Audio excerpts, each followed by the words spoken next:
ஆண்டவரும் இரட்சகருமாய் இருக்கிற இயேசு கிறிஸ்துவின் இனிய நாமத்தினாலே அனுதின வாழ்வின் மன்னாவின் நிகழ்ச்சிக்கு உங்களை அன்புடன் வரவேற்கிறேன்.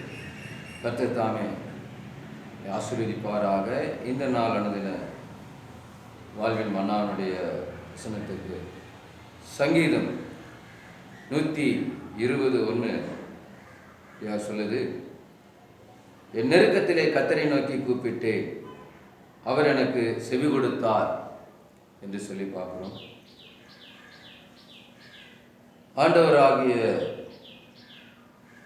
இயேசு கிறிஸ்து நாமத்தினாலே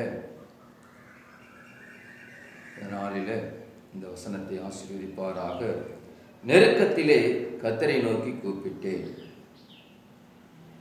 அவர் எனக்கு செவி கொடுத்தார். 1 சாமுவேலின் புஸ்தகம் 30ஆம் அதிகாரத்தில் 6வது வசனம் சொல்லப்படுகிறது, தாவீது மிகவும் நெருக்கப்பட்டான் என்று சொல்லி பார்க்கிறோம். தாவீது மிகவும் நெருக்கப்பட்டான் என்று சொல்லி பார்க்கிறோம். ஏன் நெருக்கப்பட்டான் என்று சொன்னால் 4வது வசனம் சொல்லுது, அதுக்கு மேல் வசனங்கள் சொல்லப்படுது, அவனுடைய பொருட்கள், அவங்களுடைய மனைவி பிள்ளைகளை எல்லாம் கொள்ளையிட்டு கொண்டு போயிடுறாங்க. ஆனால் வெளியே போனவன் திரும்பி வருகிற போது அவன் மனம் நொந்து இருக்கிற சூழ்நிலையை பார்க்கிற போது அவனும் அவனோடு இருந்தவர் எல்லாரும் அழுகிறார்கள். 4வது வசனத்தில் பார்க்குறோம். 4வது வசனத்தில் எல்லாரும் அழுகிறான். தன் பேலன் இருக்கிற வரைக்கும் அழுகிறான். அவங்களால அழுகையை அடக்க முடியவில்லை. ஏன்னா அவருடைய பண்ட பாத்திரங்கள், ஆடு மாடுகள், இப்படியாக மனைவி பிள்ளைகள் எல்லாரையும் கொள்ளையிட்டு கொண்டு போய்விட்டார். இதை பார்க்கிற போது அவர்கள் மனம் உடைந்து, மனம் நொந்து, நெருக்கப்பட்ட யாரும் ஓ என்று அழுகிறார். தாவீதோடு இருந்த ஜனங்கள் எல்லாரும் தாவீதை கல்லெறிய எரிந்து கொள்ள வேண்டும் என்று சொல்லி அவர்கள் யோசிக்கிறார். ஆனால் தாவீதோ தன்னை தேவனுக்குள்ளாக திடப்படுத்தி கொண்டான் என்று சொல்லிப்பான். அநேக நேரங்களில் சூழ்நிலைகளில்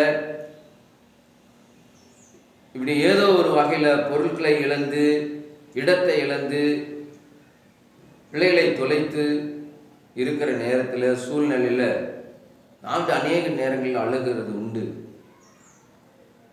ஆனால் தாவீது இதில் செய்த காரியம், தொலைந்து போனதை குறித்து அவன் அழுதாலும் ஆனால் தேவனுக்குள்ளாக அவனை திடப்படுத்தி கொண்டான் என்று சொல்லி போகிறார். இன்னைக்கு நெருக்கப்பட்டிருக்கிற அருமையான தேவ ஜனமே, ஒடுக்கப்பட்டிருக்கிறவர்களே,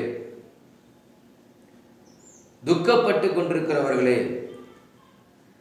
உங்களை தேவனுக்குள்ளாக நீங்கள் திடப்படுத்திக் கொள்ளுங்கள். கர்த்தர் எப்படி தாவீதை திடப்படுத்தினாரோ அதை போல உங்களை திடப்படுத்துவதற்கு துன்பத்தின் நேரத்தில், நெருக்கத்தின் நேரத்தில், பாடுகள் நேரத்தில், பிரச்சனை நேரத்தில்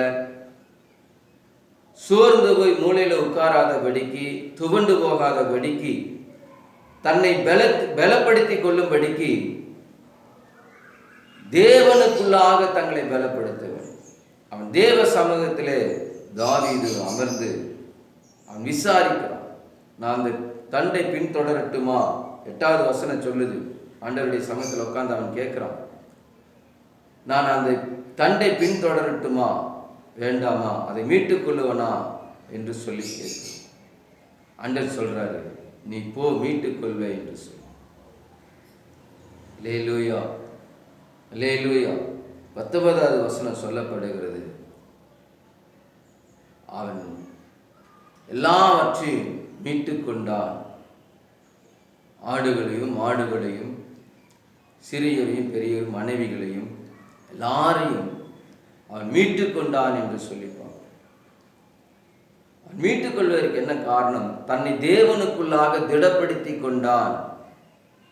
நடந்ததை குறித்து கவலைப்படாதபடிக்கு, நடந்ததை குறித்து துக்கப்பட்டு சோர்ந்து போகாதபடிக்கு அவன் அழுதாலும் தன்னை தேவனுக்குள்ளாக திடப்படுத்தி கொண்டு இழந்ததை திரும்பவும் அவன் பெற்றுக்கொண்டான் என்று சொல்லி பார்ப்போம். எனக்கு அருமையான தேவச்சனமே, இதை பார்த்து கொண்டிருக்கிறவர்களே, அன்பானவர்களே, நீங்கள் எதை இழந்தீங்களோ அதை குறித்து கவலைப்படாம, துக்கப்படாம, சோர்ந்து போகாம, தேவனுக்குள்ளாக தங்களை பலப்படுத்தி கொண்டு, திடப்படுத்தி கொண்டு, தைரியப்படுத்தி கொண்டு அதை மீட்டெடுப்பதற்கு தேவனிடத்தில் செவி. ஆண்டவரே, இதை நான் திரும்ப பெற்றுக்கொள்ள வேண்டும் என்று சொல்லி தாவீது அதை திரும்பவும் பெற்றுக்கொண்டார். நீங்களும் அதை திரும்ப பெற்றுக்கொள்ள வேண்டுமானால், இழந்ததை நீங்க திரும்ப பெற்றுக்கொள்ள வேண்டுமானால் தேவனுக்குள்ளாக பலப்படுங்க. தேவனுக்குள்ளாக அமர்ந்து, தேவ சமூகத்தில் அமர்ந்து அவரை நோக்கி, ஆண்டவரே, நான் இழந்ததை திரும்ப பெற்றுக்கொள்வனா என்று சொல்லி விசாரித்து இழந்ததை நீங்க திரும்ப பெற்றுக்கொள்ள. கர்த்தர் உங்களை ஆசீர்வதிப்பாராக. இந்த வசனங்களை கொண்டு உங்களை தேற்றுவாராக. இந்த மேலான கருத்துக்களை நீங்கள் இதில் பதிவிடுங்க. கர்த்தர் உங்களை ஆசீர்வதிப்பாராக. தேங்க்யூ. God bless you.